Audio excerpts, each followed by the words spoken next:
आमे आज स्वानजी सिटीर समुद्र आउ गोटे पट को आसीचु।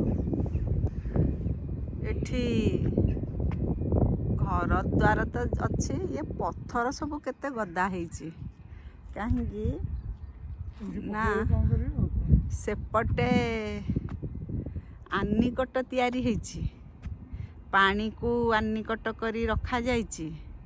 आउ समुद्र नदी एठी मिसी छंती, केते जहाज तापरे एई गोटे जाउची वर्तमान सब घरोई प्राइवेट जहाज, प्राइवेट लॉन्च, प्राइवेट बोट सब समुद्र भीतर को एई बाट देई प्रवेश करुछंती। एई बाट देई प्रवेश करला परे से जाई समुद्र रे बुलिबे। बुलिकी आसिले पुणी एई बाट देई तांकर जोठी से रखा जाउछंती नदी मझिरे, नदी भितरे तांकर रेस्टिंग प्लेस रहिछि।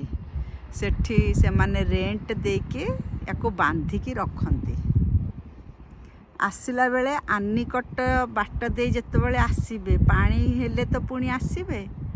तेणु से आनिकट जगार गोटे ऑटोमेटिक रिमोट कंट्रोल की किए जने कंट्रोल करुछंती। गेट खोला होउची, गेट पड़ुची, पुणी रास्ताटा भी मान सेपारेट हो जाउची। रास्ता ऊपर रास्ता बाटे काले लोक जिबे हेरी, रास्ता को पूरा सेपारेट कर दूछंती।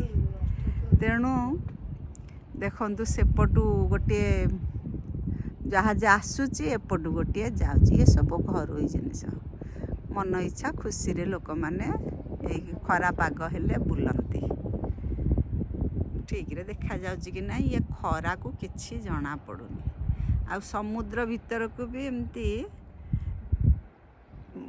पत्थर दे के पानी की रोका जाइछि। पानी की रोकिले एठी आउ आसीबनी, लहड़ी आसीबनी, जा फल रे से जहाज सुविधा रे समुद्र आड़ को पशिब। एठी दुईटी जहाज बा छोट लॉन्च जीवा आसीबा करुछंती। एथिरे जेउ यात्री माने बसिछंती से तांकर निज लॉन्च रे बुलिकी आसिले एन्जॉय करिके।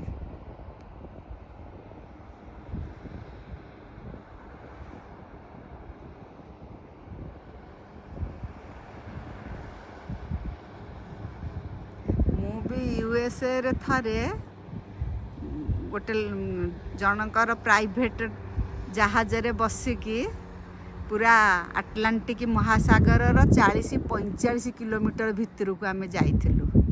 सेठी लॉबस्टर केमती चाष होची से कूल रे देखिलु। तापरे से पत्थर ऊपर केमती सील माछ सोईथिला देखिथिलु। तार मु वीडियो रिकॉर्डिंग करिथिले, जदि पाइबे निश्चय पठेइबे।